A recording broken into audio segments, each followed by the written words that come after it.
Good morning. Good morning. Hi. Nice to see all of you, some of you again. I didn't know that there were so many masochists here. You missed my joke. You see, you weren't quite, you missed my joke. I'll do it again. I said nice to see some of you again. I didn't realize there were so many masochists here. Thank you. Good. All right, great. Expect more of those. What am I speaking with you about today? So we chatted a little bit already about questions of religious liberty, and what I'd like to discuss in this hour that we have together is the concept of religious discrimination. It sounds like a super easy concept. It's actually kind of hard to figure out what it means to discriminate or to target religion. And I would like to do that through a recent case. How many people here heard about the Trinity Lutheran v. Comer case recently before the Supreme Court? Doesn't matter if you have, because I'm going to tell you about it anyway. And what the case is about, well, that's it. That's Trinity Lutheran Church, a lovely church that not only had a church, it also has a playground. And that playground, as you can kind of tell right over here, needed some resurfacing. And so what I'm going to talk to you about today is the case of Trinity Lutheran Church trying to get money for resurfacing its playground from the state of Missouri. Turns out that's not as easy as you might think, but we'll come more to that in a little bit. What I'd like to start with you, kind of our conversation today, we're going to talk about what it means to discriminate on the basis of religion, and I'm going to tell you why it's relevant to Trinity Lutheran Church. So, how many people, can anybody tell me what those 16 words are? Good, just making sure. Okay. I'm just making sure you're all awake. Congress shall make no law respecting the establishment of religion or prohibiting the free exercise thereof. These are known as the religion clauses of the First Amendment. We have our establishment clause and we have our free exercise clause. The establishment clause prohibits some degree of establishment of religion. Notoriously thorny words. What exactly does that mean? It'll come up tangentially in our conversation, but we are going to focus more on, do I have a zapper here? Yes. We're going to focus on the orange. We're going to focus on prohibiting the free exercise of religion, and I'm going to talk about that through the prism of some of the conversation we already started below. We'll talk about what conduct is protected, and now I can introduce you to my first friend, and his name is Al Smith. I already talked to you a little bit about Employment Division v. Smith, but let me just tell you a little bit more about the facts. Employment Division v. Smith, a 1990 case involving Al Smith and Galen Black. I've never been able to find a picture of Galen Black, but that's Al. And Al is discovered by his employer to be ingesting peyote at work. I used to say smoking peyote. And I was teaching a class, and the student said to me, "Professor, you don't smoke peyote. You ingest it." And I looked at my fine student and I said, "You know a lot more about this than I do." And now I'm very careful. So Al Smith was caught by his employer to be having ingested peyote. Al Smith has the worst job in the world for being caught ingesting peyote, and that worst job in the world is Sheriff's Department. Can anybody do worse? Air traffic controller, worse. Forklift teacher. He's a counselor at a drug rehab center. That wins, right? And guess what his employer says? Says, "Al, you're fired." And that seems right. Right? Okay, good. So Al, he's lost his job, so what is he going to do? What do you do when you lose your job? No, you're all too many lawyers. Are you a lawyer also? Okay, good. But a lawyer that doesn't just want to litigate right away. I appreciate it. First, you go and you try and get some unemployment benefits, right? So he shows up and he asks for unemployment benefits from the state of Oregon. And he says, like some employment benefits. And the unemployment department says to him, "Why were you fired?" I assume this was an extremely awkward conversation. And Al says, "I was ingesting peyote." And the state of Oregon says, "Oh, you're terminated for cause." And if you're terminated for cause, what don't you get? You don't get unemployment benefits. Al says, "Cause? You don't understand why I was ingesting peyote. You think this was just for fun?" It wasn't. It's part of my Native American church practice. And you, by denying me employment benefits, you are violating my free exercise of religion. Good? Great, fantastic. So this goes all the way up to the Supreme Court, and the Supreme Court says, I'm so sorry, Alan Galen, you lose your First Amendment case. And the reason you lose your First Amendment case is because this is our 1990 interpretation of the Free Exercise Clause. Employment Division v. Smith, the Supreme Court says a law violates the Free Exercise Clause only if it does not target religion. And what that should say is, only if it targets religion. That's known as a really good slide. Want to see something really cool that I can do while you're all sitting here? Whoop! I hate bad slides. Only if it... Shh, don't tell anybody. It's on video, but they won't remember later.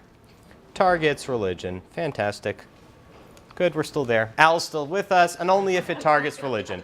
What does that mean? Used to be, as we talked about in our previous session, that if a law substantially burdened religious exercise, then it could violate the Free Exercise Clause, even if it didn't target religion. In 1990, the Supreme Court says otherwise. The Supreme Court says, in fact, the only way a law violates the Free Exercise Clause is if that law in some way is going after religion. And they say to Al, the drug laws aren't targeting religion. We don't pass drug laws because we hate the Native American church. We pass drug laws because we need drug laws. And so for that to be cause and considered when it comes to unemployment benefits, we're not going after you because of your religion. And as a result, you're not protected under the Free Exercise Clause. Now, I say the words targets religion. Those aren't words in the case, actually.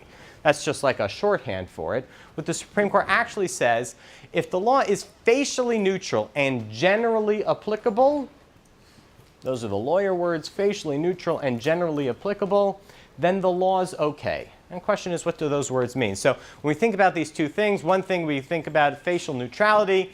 You cannot regulate religious conduct because it is undertaken for religious reasons. So if you look at the law, typically we look at the law on its face.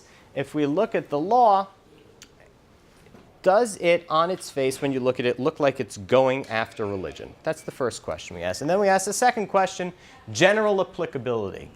Is the law treating religious conduct and similar non-religious conduct equally? Those two inquiries together frame our discussion of, is the law targeting religion? Another way to think about it is neutrality. Is there discrimination going on, like real discrimination?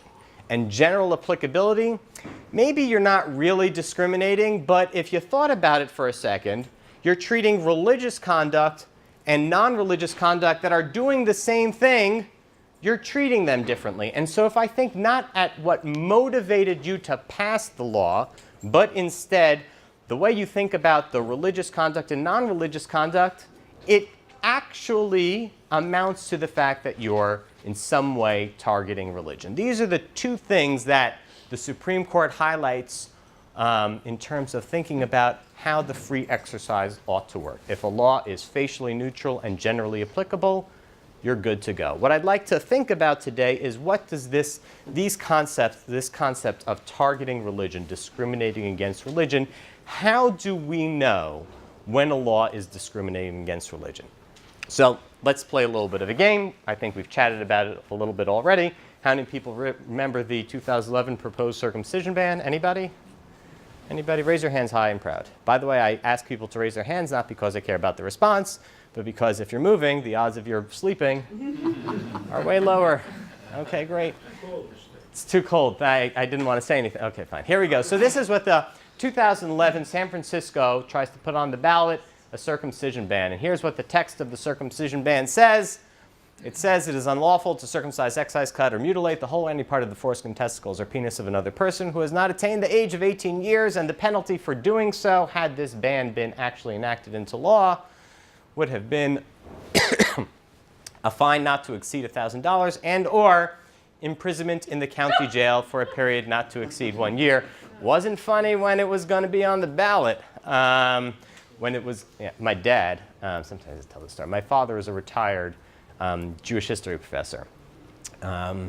He has not had a business idea in his entire life. That's just the fact about my dad. When he saw this law, he calls me up, he says, Alvin, I said, what? He said, I have an idea. I'm like, no, you don't. He's like, no, I have an idea. We're going to open up a little circumcision shop right outside of San Francisco, and we're going to make a killing. I'm like, Abba, this is a bad idea. Okay, so let's start with this. Does this law target religion? How many people say this law targets religion? Raise your hands. How many people say it doesn't? Okay, one of the yeses. Tell me why. You said yes. Targets religion. Why? Because you have to do the person our religion when the child is atheist. Okay, can I get a no response?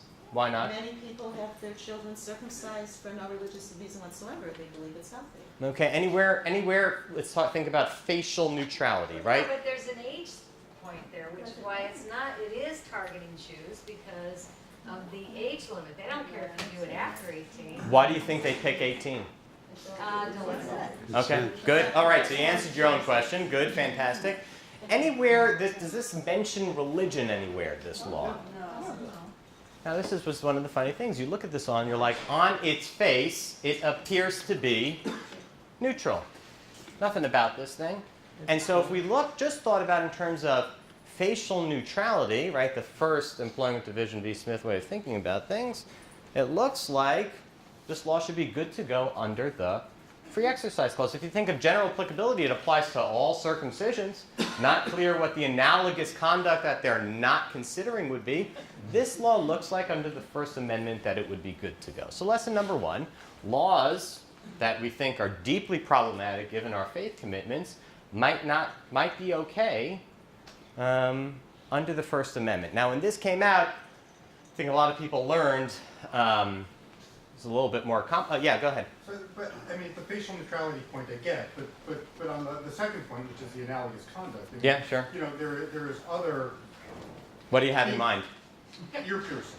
Okay. So I mean, you're talking about other activities which more or less are analogous. Yeah, analogous that they don't prohibit. Okay, right? if you're a lawyer on the other side, what would you say? If you're a lawyer on the other side, would you say that how would you be able to muster an argument that ear piercing and circumcision are different, not analogous? Well, you could always, based on the degree of pain involved or whatever, but you could anesthetize. I mean, there are what you're talking about is basically a permanent cosmetic procedure. I mean, ear piercing will close, Right, I was about to say, but okay. But there are other, I mean, okay. A teenager gets a nose job, right? Okay. I mean, you're talking about permanent cosmetic procedures for a minor that are not prohibited. And those, to me, seem analogous. And those other procedures have no religious connotation. Good, good. So maybe you could make a general applicability claim. I'll tell you what the resistance would sound like. It would sound like as follows. The major issue behind the circumcision ban there was kind of underneath the surface. This was actually in many ways an LGBT claim. And there are studies, forgive me, I'm just reporting right now, that circumcision lowers sexual pleasure over a lifetime. And in that way, I suppose people advancing this would argue ear piercing does not quite rise to the level of circumcision. We're starting to head way outside my kind of zone of competence over here, so I'm just saying some things. But yeah, so that would be the kinds of distinctions people would make, and that would be a really good general applicability debate. I want to focus for a second, though, on the neutrality piece. So people saw this, and everyone said, oh, it's facially neutral. And then people learned a little bit more about a fellow named Matthew Hess, who was the president of mgmbill.org. Anybody hear of Matthew Hess here? Anybody? Matthew Hess not only was the president of the organization that is pushing circumcision bans in, I think, 46 jurisdictions in the United States, but he's also a cartoonist. And he is the cartoonist of Foreskin Man. Has anybody seen the Foreskin Man cartoons? No? I remember it was covered on Twitter. Really? Yeah, there's a lot of stuff on this when people discovered this. The hero of Foreskin Man is Foreskin Man, frustrated by society's failure to protect its most vulnerable citizens. Foreskin Man has taken up the fight against male genital mutilation. It is the dawn of a new era. Circumcisers beware. You get the idea. Anybody want to see the villain? Nothing excites Monster Mohel more than cutting into the penile flesh of an 8-year-old infant boy, and after the glorified Brit Milah is complete, the delicious Mesitza B'Peh provides the icing on the cake. Intactivists have been pressuring Monster Mohel to retire, but that will never happen. They'll have to pry the scissors from his cold, dead hand. How many people have been to a Brit Milah in the past year? Good. So it probably looks something like this. No? The guys with the Uzis didn't show up at your? That's so weird. Like this. You'll notice Monster Mohel has lost his eyeballs. And now he's circumcising a baby with a 40-year-old face. Give or take. Okay, you get the idea. Now, people saw this, and many people were offended. I had a friend who tweeted, and it was covered by Time magazine. San Francisco, 1930s Germany called. They want their cartoons back. And that's funny and sad and depressing all at the same time, which is what makes it so good. When I saw this, I said, yay! Well, It was very big. so now you can see you might make an argument now about the way in which the law is no longer neutral, right? You might make an argument that one of the people who runs the organization that's really pushing this law is himself a rabid anti-Semite. And then, go ahead. Did he also have a series of cartoons with Muslims? He does actually have a couple of Muslim. He does. So this is issue number 2. Issue number 3 does have some more of the has Muslim characters in it. There's also some. I think he has some one issue from African. I've spent a lot of time on his website, unfortunately, because this is how life works. So you might say at this point, hey, this looks discriminatory. But then you start to puzzle a little bit, right? So Matthew Hess, the president of an organization, has these cartoons. But 40,000 or so people had to sign the petitions for it to be on the ballot. They didn't all draft cartoons. How do we think about facial neutrality? When we say that the law has to target religion, who's doing the targeting? And you start to realize that facial neutrality is actually a pretty complicated concept. It's hard to know who has to be doing the discrimination. Even when you think you've got somebody dead to rights in terms of discriminating on the basis of religion, it's not obvious that you can connect all the dots as necessary in a court of law. Now, I want to contrast this, and I'll take questions after that. Is that okay? With a different circumcision case. Okay? Anybody here, have you all hear about the Mesitza B'Peh controversy in New York? Yeah. Okay, good. Let's talk about Mesitza B'Peh. Not that I really want to, but it's super helpful. Okay, so a couple years back, the Department of Health in New York conducts an investigation, and they determine, although these statistics are contested, they determine that as a result of Mesitza B'Peh, I'll say exactly what that is in a second, Mesitza B'Peh, a number of children have ended up with brain damage or maybe have died, and they need to find some way to regulate this practice. What is this practice? It's a practice in some segments of the Orthodox Jewish community where after you do the incision, you do the circumcision, you need to extract some blood. How do you extract the blood? Well, in the 4th century, at the time when putting together the Talmud, the view was the best, cleanest, and healthiest way to extract the blood was with the mouth, because that's the cleanest and quickest way to do it. These facts are not fantastic. I'll tell you a little story. So I shouldn't tell you this story. This is being recorded. Hi, for posterity. Fantastic. So, off the record, somebody from the Beckett Fund, you're going to learn that it ends up getting struck down. So somebody from the Beckett Fund once said to me about this case. Beckett Fund for Religious Liberty, largest I'd say like kind of nonprofit religious litigators. Secular? Yeah, they do what they say they do for all religions. A to Zoroastrianism is kind of their tagline, which is super creative. So one of them said to me once, if you can win on Mesitza B'Peh, given the facts, you can win on anything, because this is a tough case. And so what we're really talking about is a practice where somebody is putting their mouth on a child's penis after it's been circumcised for religious reasons. And the worry was that a herpes virus, if it's in the mouth, can be transmitted to the child, can cause brain damage, or potentially death. Okay? Everybody with me on the facts? Okay, fantastic. So here's what the Department of Health comes up with. They're going to require, they're passing this ordinance, and what it's going to do is it's going to require a MOHEL to provide an informed consent form to parents, informing the parents of the risk behind this practice. So it defines what it is. Direct oral suction means contact between the mouth of a person performing or assisting in the performance of a circumcision and an infant's circumcised penis. And then they say, this is what you have to have the form say. Tell the parents, I understand that direct oral suction will be performed on my child, and that the New York City Department of Health and Mental Hygiene advises parents that direct oral suction should not be performed because it exposes an infant to the risk of transmission of herpes simplex virus infection, which may result in brain damage or death. Good. I mean, not good, but you understand the point. Okay, fantastic. Question. Does this ordinance target religion? How many people say yes? Yes. How many people say no? Okay, let's get a yes. You said yes. Why does it target religion? Because it's specifically directed towards a Jewish religious act. I know it doesn't say that in there, but that's what the Well, intent how do you? is. So what's the intent? The intent is to what? Give Protect the health of the infant. Protect people. Okay, so are they targeting religion, or are they simply protecting against practices that have this kind of outcome for children? Well, they're not stopping the practice, they're just making someone aware that this could be a risk. However they've chosen to regulate it, are they using that form of regulation to target religion, or are they simply passing ordinances to stop a certain kind of harm to children? Second. We're not targeting it, but it's the effect on the religion. Okay, so what do you think? Oh, I think it's both.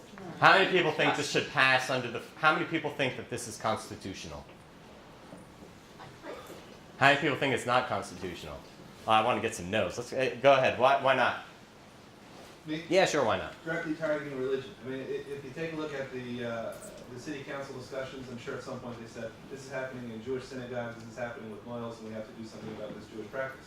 Okay, and another no? Yeah? Kind of like that city of Hialeah case. Okay. Where they said, you know, there was a kind of facially neutral anti-animal slaughter, but really it was known to only affect a certain, Yeah. you know, Okay. affected religious community. That one Okay, more statute- people want in. Hold on. Yeah, go ahead. But, I mean, it's targeting a practice that doesn't happen, that there's no evidence happens outside of a particular religious.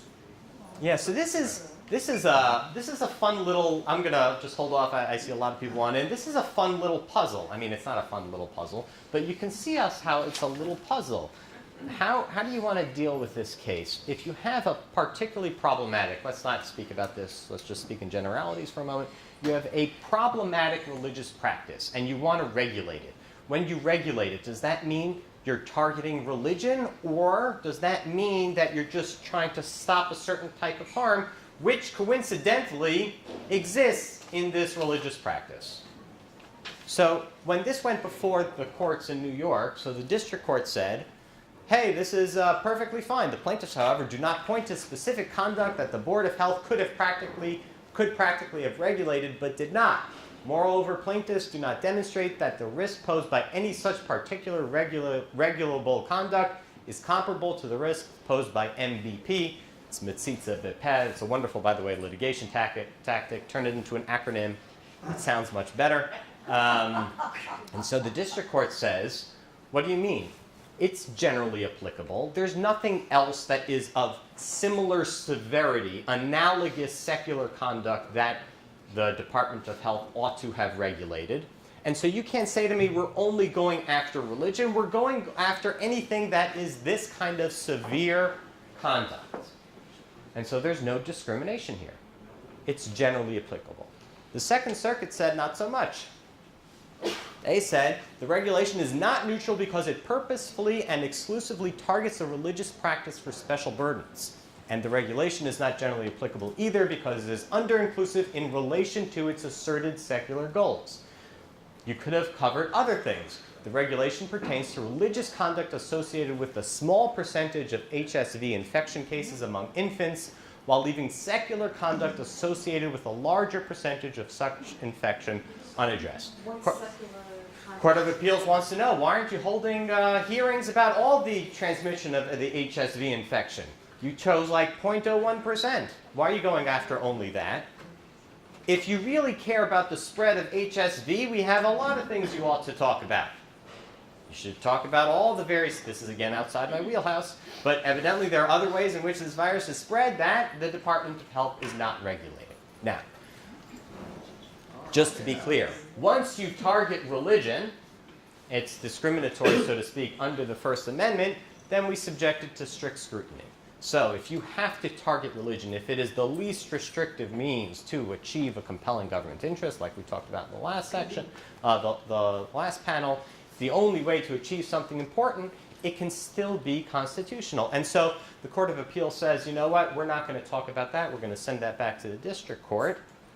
Maybe, yes, maybe this is in some way targeting religion, but it might be the only way to do something really important, i.e. protect children. We never get the answer to that question.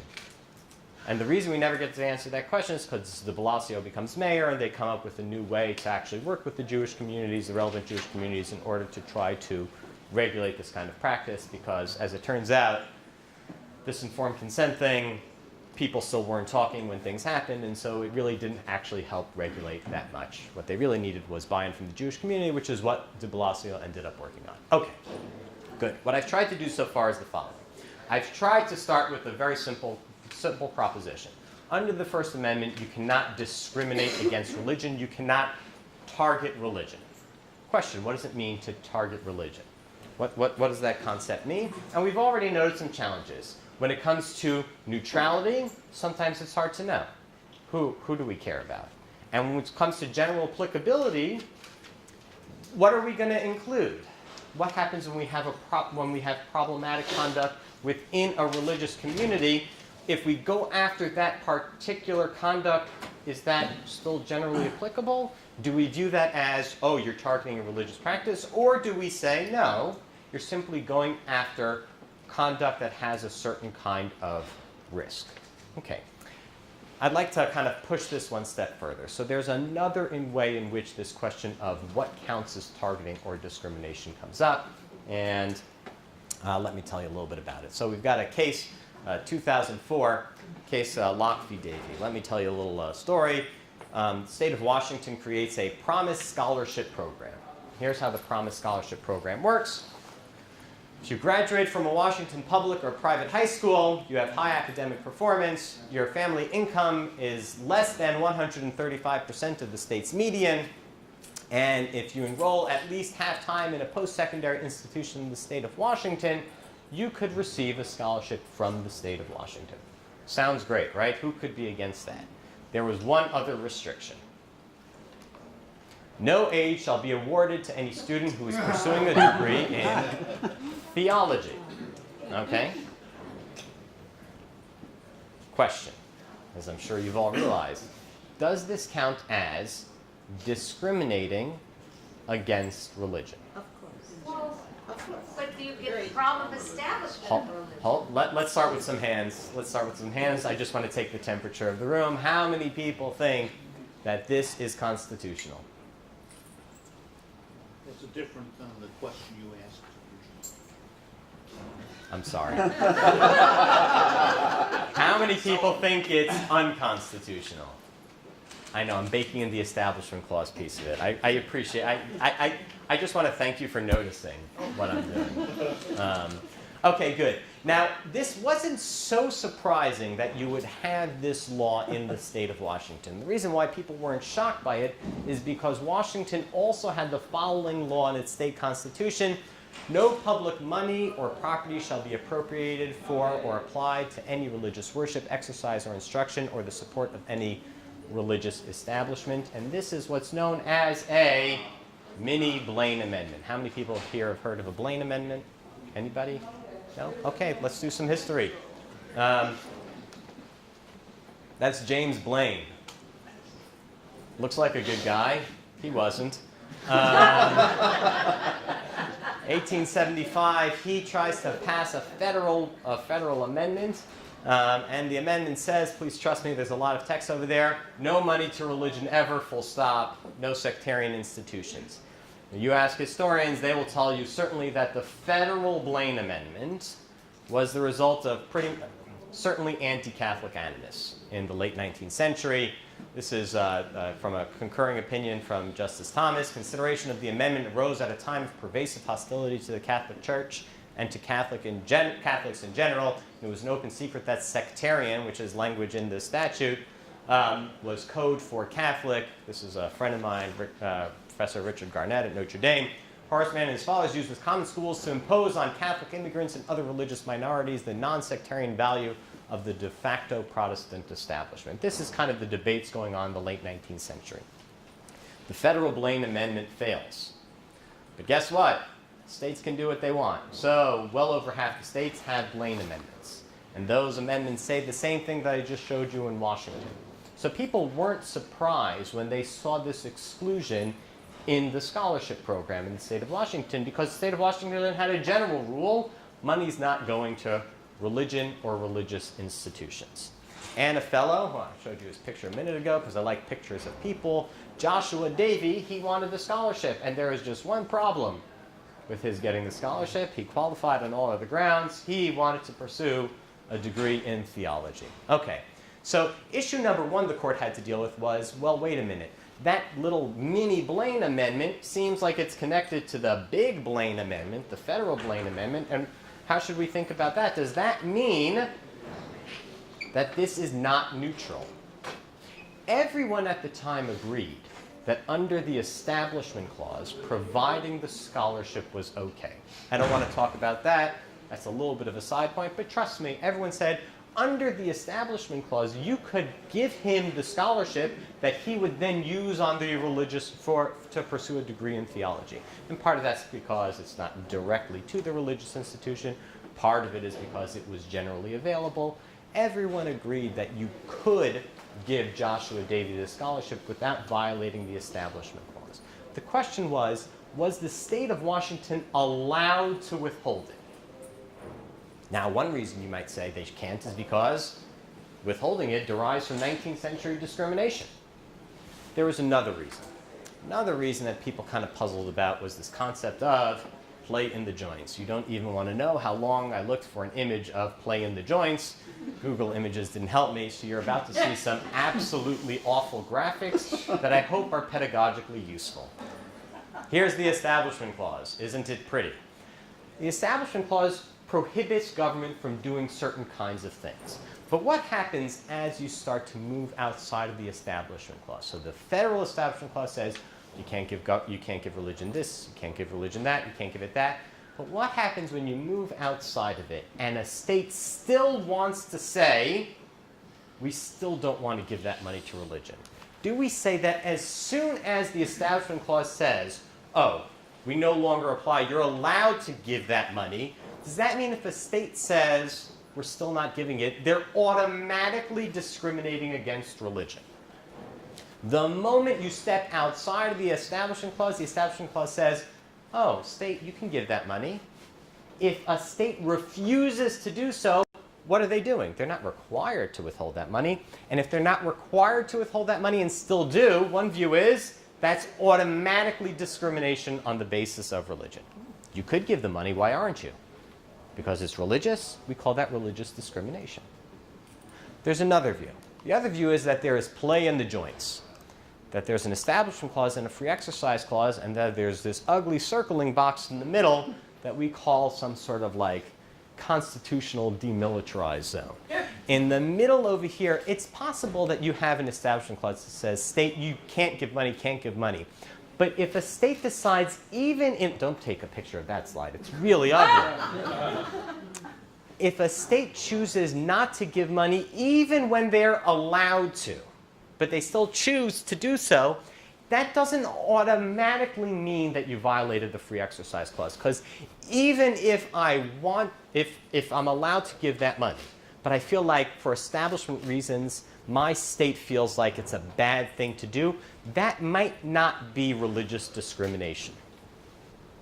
if one wants to think of Talmudic terms, they want to be what we call being stringent on the Establishment Clause. They're being machmir on the Establishment Clause. I like thinking of it that way. They want to say, we're going to extend this. We're not required to, but we'd like to. And one view of the Free Exercise Clause is that might be okay, because that doesn't count as discrimination. So we have two issues on the table in Locke v. Davey. First, it's bad history. Second, even if you forget about this history, does it mean that by having that exclusion in the program, in the scholarship program, they were discriminating on the basis of religion? Supreme Court finds against Davey, and they say that the exclusion for theology is perfectly constitutional. And they do it for a couple of reasons. This, I think Rehnquist writes this opinion, if I remember correctly. I may not be remembering correctly. But the Supreme Court says, we've had a long tradition in the United States of saying money can't go to ministers. And so there's something super special about this case because the state's being asked to give money to a minister. And given that history, forget about really the Washington Constitution. Given that history, the exclusion for giving state money to the ministry is special enough historically that we should allow the state of Washington to say, we're not giving money for somebody who's pursuing a degree in theology. But aren't you discriminating against religion? Supreme Court says that's not discriminating. Given the historic and substantial state interest at issue, we therefore cannot conclude that the denial of funding for vocational religious instruction alone is inherently constitutionally suspect. That's a good enough reason. I know you could give the money, but the fact that you, state of Washington, don't want to give that money, you're still going to exclude it, we're okay with that. Even though it looks like you're singling out religion, there's a good enough reason. There is, to use the language of the court, play in the joints. Okay, that was a little bit of a complicated case. Everybody good with that case? Any questions about that case, how it worked? Yeah. Why is theology necessarily vocational? You can study theology as like you study philosophy or... Yeah, I mean, let's go back to the text of the... no.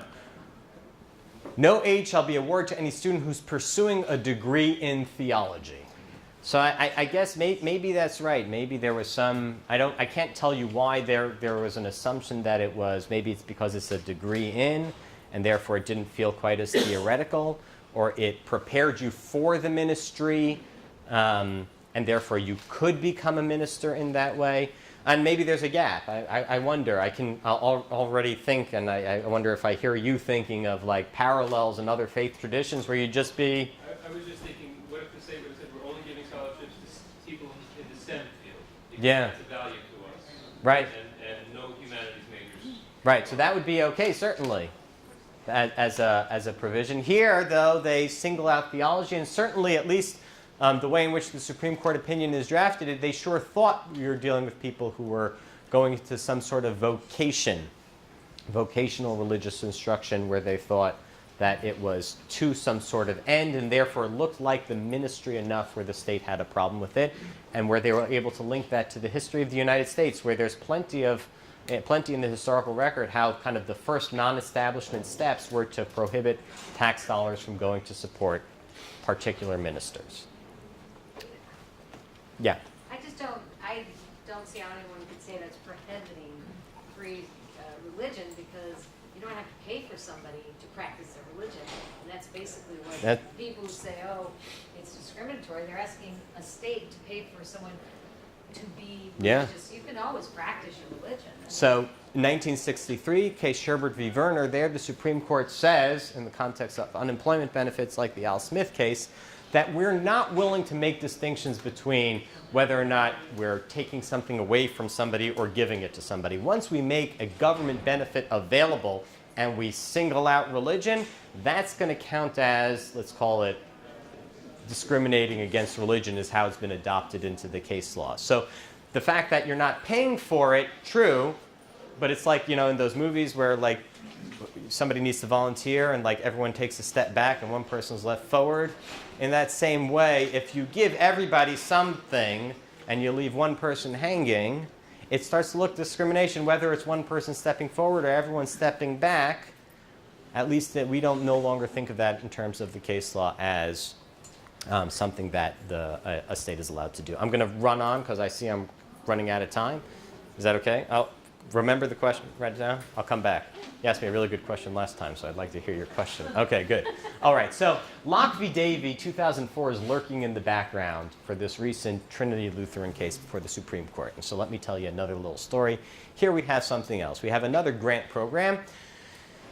Missouri is providing reimbursement grants for institutions that are, instead of buying new tires, are going to purchase recycled tires to use for a variety of purposes. One of those purposes could be to resurface a playground. You want to reduce the number of tires destined for landfills. It's for nonprofit organizations. It's funded through a tax imposed on new tire purchases. So everybody in Missouri who is paying money for these tires, then it would go to somebody else who is willing to use recycled tires. Trinity Lutheran Church, again, as I said at the outset, it's a church, but it has a school attached to it, and the school attached to it has a playground. It submits a grant. It comes out in 5th place out of 44 applicants, and the top 14 received funding. Trinity Lutheran Church is ecstatic, except they get a letter in the mail and says, because you are a religious institution, you will not get this money. Had you not been a religious institution, you would have gotten this money. The letter couldn't be clearer, almost like the clerk was trying to start some sort of litigation. And the Missouri Constitution says that no money shall ever be taken from the public treasury, directly or indirectly, in aid of any church, sect, or denomination of religion. Here, it's not an exception to the grant. Now we have a mini Blaine amendment that we're going after directly. And the question was, what exactly to do in Trinity Lutheran Church based on Locke v. Davey, right? Locke v. Davey is their play in the joints. Do we still say that? How should we apply this all to Missouri's scrap tire program? So one of the reasons I like this case is because I wrote an amicus brief for the Union of Orthodox Jewish Congregations, known as the OU. How many people here have heard of the OU? Good, fantastic. Largest Orthodox umbrella organization in the United States, I think. And we filed an amicus brief. Look, that's a picture of the amicus brief. Okay, and we went after two things. We actually went after these in the opposite order until Eliza's father, the greatest religious liberty litigator in the United States, said, no, switch the order. And we talked about two things in the brief. The first thing this is now the second thing in the end that we talked about is these mini Blaine amendments go back to 19th century discrimination. And so the law isn't neutral. It's targeting religion and therefore should be struck down on free exercise grounds. We also made this second argument, although we put it first, and thank God we did. It places religious citizens at risk. And this was an attempt to say this case is different than Locke v. Davey. Okay, you don't want to give somebody money for study theology. It goes back to the historical practice way back in the day. I get it. That makes sense to me. But to say that you're never, ever going to give money to a religious institution, really? I mean, think of some of, and I'll mention this at the end, like disaster relief or security funding for high-risk targets. And so in the brief, we actually list bullet points, instances where if you really applied this kind of rule of never giving money, you'd have some pretty serious consequences. And that's what we led with in the brief. And in that way, it was meant to be different than Locke v. Davey. We can understand play in the joints. There's some play in the joints, but not to say never ever. That's too much. So I actually landed, it was a Wednesday morning oral argument. I landed, again, had an email from Matt Lewin in my inbox recommending that I look at the oral argument. And so I did. And the oral argument, when something like this, Justice Alito starts off with, I'm going to blow it up in a second. You don't have to read that. He says, Justice Alito said, here's how he started with the poor Missouri lawyer. I just wanted to ask you about some federal laws that are highlighted in the amicus brief filed by the Union of Orthodox Jewish Congregations. And then he starts, and for 2 pages of the transcript, he goes after this poor guy. and it doesn't go well. So if you have a synagogue that is at high risk for an attack by an anti-Semitic group, or a mosque that is considered to be at high risk for attack by an anti-Muslim group, would the Missouri Constitution permit the erection of bollards like we have around the court here? And poor lawyer says, state money could not be used actually to erect or operate or provide that kind of physical addition to a church or synagogue.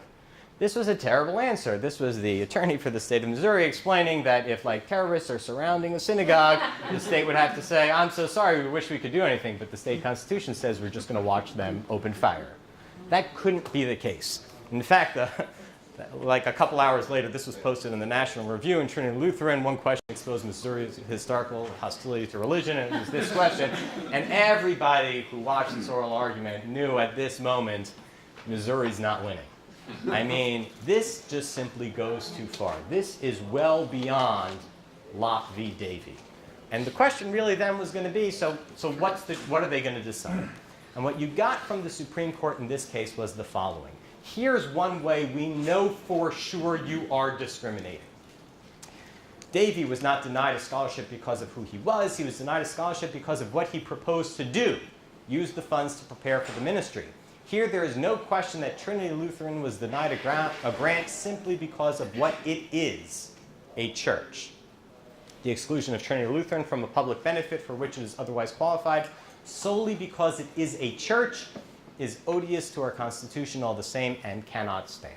And this is the way in which the Supreme Court pressed the fact that in this case, it was clearly discrimination because it was based on the nature of the institution seeking the government benefit.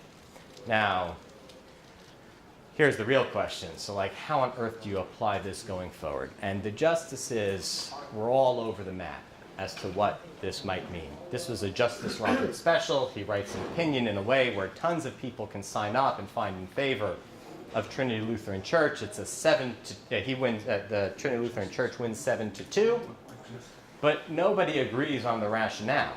So you get the following footnote, which I think is hilarious in Trinity Lutheran. This case involves express discrimination based on religious identity with respect to playground resurfacing. We do not address religious uses of funding or other forms of discrimination. Almost as if to say, this case only applies to playground resurfacing. It's a special playground resurfacing doctrine, which is both true and obviously false. It's like saying we won't consider a case where the person isn't named Tim. Like, yeah, this was about Tim, but it has to apply in other cases, and nobody knows how to apply it. You get lots of stuff. Here, Justice Breyer says, here the state would cut Trinity Lutheran off from participation in a general program designed to secure or to improve the health and safety of children. He focuses on, he says, the reason this is different, it's different than Locke v. Davey. This isn't just cash to study the ministry. This, when you go so far to exclude religious institutions from this kind of benefit, that's too much. And in those kind of circumstances, there's no play in the joints anymore. In those kinds of circumstances, this will constitute religious discrimination. Justice Gorsuch thinks that this is all nonsense. He actually says, I can't figure out what the difference is between laws that discriminate on the basis of religious status and laws that discriminate on the basis of religious use. He actually starts giving some hypotheticals, like, just think about it, am I a person who engages in a particular religious practice?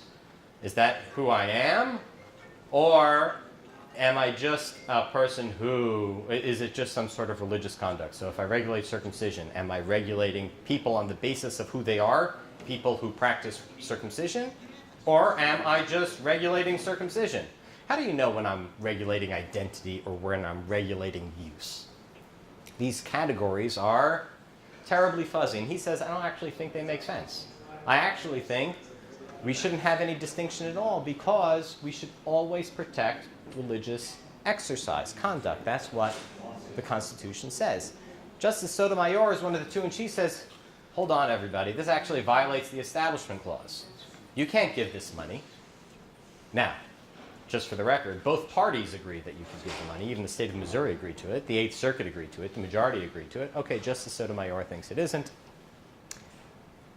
Can I tell you a little secret? She's wrong.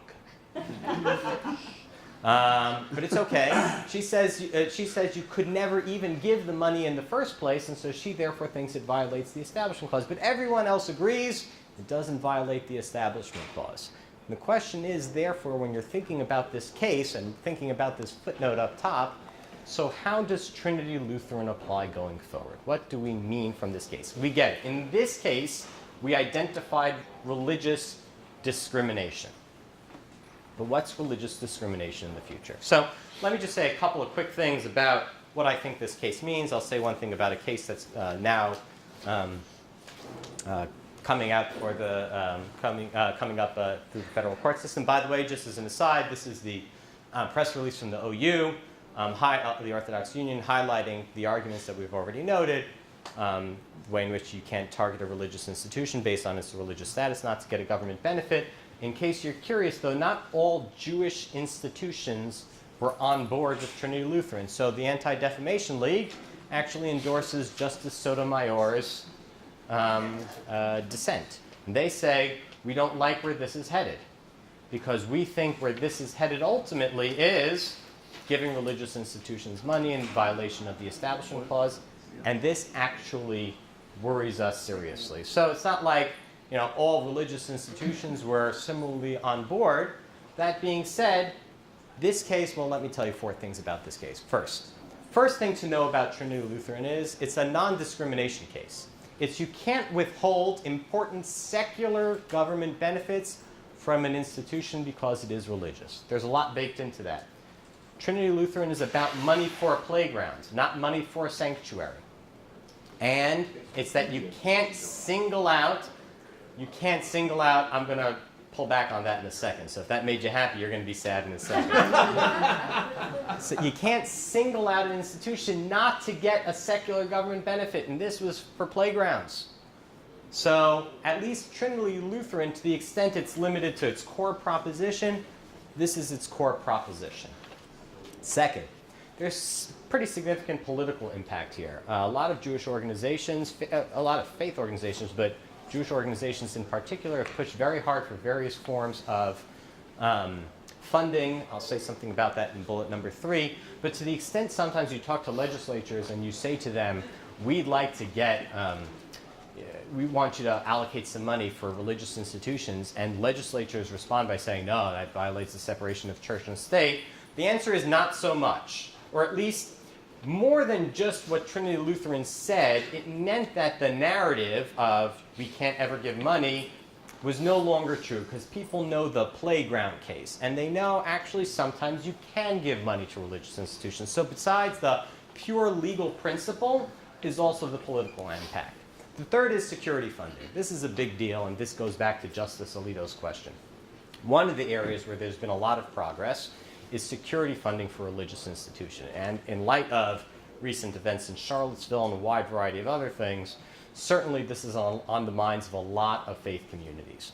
And the notion that we can't give money to religious institutions has been punctured here, and punctured especially if you look at Justice Breyer's concurrence in a way that says, think about the kind of benefit that's at stake. You don't want Davy to get some cash to study theology? Fine. You want to expose United States citizens because they happen to be in a religious institution? There we don't go. The fourth point is, I just want to highlight here, shared interests. In this way, you begin to see, especially in Justice Breyer's concurrence, the way in which many faith communities are increasingly, and can do so more, work together in order to identify and secure certain kinds of funding that are particularly important. Funding that is generally available. So if the state allocates money to security funding for lots of institutions, you're not going to deal with situations where they single out religious institutions not to get that money. Where is this coming up now? Well, this is coming up on the heels of Hurricane Harvey. So already in federal court, a number of churches, again the Becket Fund, have filed suit. FEMA relief and funding is available to lots of institutions. There are qualifications for them. One of the things in FEMA's current policy guidelines is, guess who can't get money? Religious institutions. So the religious institution that housed people during the storm and provided them food and all that other stuff and all the public benefit they provide, guess what they can't get? They can't get rebuilt. Everyone else, you get cash. Churches, not so much. And so Becket has already filed suit. And what do they start with? Trinity Lutheran. This is a push, right? This is advancing the doctrine. This would not just be Trinity Lutheran in this case, because what do they want to give the money to? Now we're talking about giving money to sanctuaries, right? They're going to rebuild the sanctuary. This isn't the playground anymore. This is a step closer to actual money for religious stuff. And if you want to get a sense of where is Trinity Lutheran going, this will be the first test case. So Justice Roberts told us it's only about playgrounds. We're about to find out if it's only about playgrounds. If it's not only about playgrounds, this can have some pretty significant impact. And at its core, here's what it's about. It's really about, ultimately, is the free exercise clause going to provide neutrality? Does it mean that, notwithstanding the Establishment Clause, we have a constitutional responsibility to provide equally for all institutions? We don't care what you are, who you are, or what you believe. Everyone, if a government benefit is available, we don't single you out because you are a church. To the extent the courts want to stay true to that principle, then maybe even church sanctuaries can get money so long as they qualify like any other religious institution would. And this ultimately brings us back to our religious question. What does it mean to discriminate against religion? When you say to a church that's endured Hurricane Harvey, you don't get cash, does that mean that FEMA is discriminating against religion? The question, I guess, in coming months, we will find out. That's what I got for you today.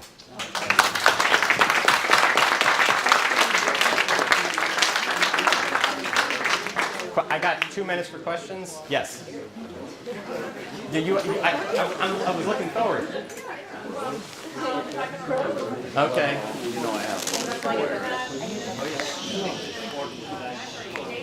Yeah. Thank you very much. Very kind of you. Universities and colleges that might be getting some of this money might not offer a I'm doing my best not to run anyone over. That's okay. There's nothing wrong with running people over. Yeah. It's perfectly okay. Nobody will criticize. Right. Although, So they didn't consider it, and one of the funky facts about Davie is the following. It actually didn't target religious institutions. It didn't care if the institution was religious or not. If you were in a secular institution studying theology, no good. but on the back of my iPad it says, if you think lawyer jokes are so funny, the next time you get into trouble, call a comedian. possible for state institutions as well as Move that chair. Do that chair for me. Thank you. Thank you. Yeah. So they don't consider that, and I think the law itself intentionally tries to avoid thinking about who the institutions are. In this way, it's very different, therefore, than Trinity Lutheran, right? Nobody could say in Lockheed Davie, you singled anything out because of who the school was. We don't care who the school is. We care about what the degree is. And that's why the court really hitched its wagon there by saying, in that case, it's about what Davie wanted to do, not who Davie or who the institution was. that basically could have put it into the establishment clause as opposed to putting it into In Davie. Unlikely because, and this is kind of the way the doctrine was in 2004, anytime you hand somebody a check and then they hand the school a check, the Supreme Court has pretty much said that's going to work. That was an oversimplification of the Establishment Clause, but something that was at play in Davie. Yeah. Okay, so I know you like the outcome of I do. Lutheran. What I think, and then perhaps if you say it's health and safety, I don't see how it's really health. We said and safety, security, and sustainability because they all start with S's. Right, but I'm just saying a playground is not putting orders to prevent terrorism. Yeah, but it's for children to not get hurt. Yeah. But you know what? The problem is nobody. That's how the thinks court it's- ends. It says that's it may not- just be about scraped knees. That's what they say. I understand, but what Yeah, I'm okay. saying is people overlook the fact that there's all economics here. You give that church That's right. the money for that, then they have money free That's right. for the establishment, and that's why it violates the establishment, in my view. And, you know, you may have exceptions for terror or things that are life and say, Yeah. I don't think a playground, because the Lutherans could make, you know, their Yeah. playground safe too if they wanted to. So Right. when you free up the money for that, it goes to the other, and that's why I always thought it was against establishment. No question about it. Money is fungible. You give somebody money for one thing, they're going to have more money for other things. The challenge of that is pushing it to its logical conclusion. This is something the Supreme Court seems to have rejected in the late 40s and 50s. If we provide you, know, listen, you're an institution, you could protect yourself, right? We don't have to provide you with police protection. You don't have to have a fire department that goes to religious institutions. You should do it yourself. Do you know what happens when we include religious institution in the state-funded police departments and fire departments? We're offsetting cash that is then going to go to the church sanctuary. So why don't we do this? We're going to draw the boundaries of the police department to exclude religious institutions. They'll pay for it themselves because we don't want any money to go. Because money is, as you say, But I don't equate fungible. a playground with fire. I mean, you may elevate a playground to that, I guess I never saw Okay, that. okay. So then it comes down to how important the government benefit is. And if you believe that, Well, then how it sounds crucial like, it is to health and so it sounds like you're on board with Justice Breyer, and we just have a quibble over where to draw the line.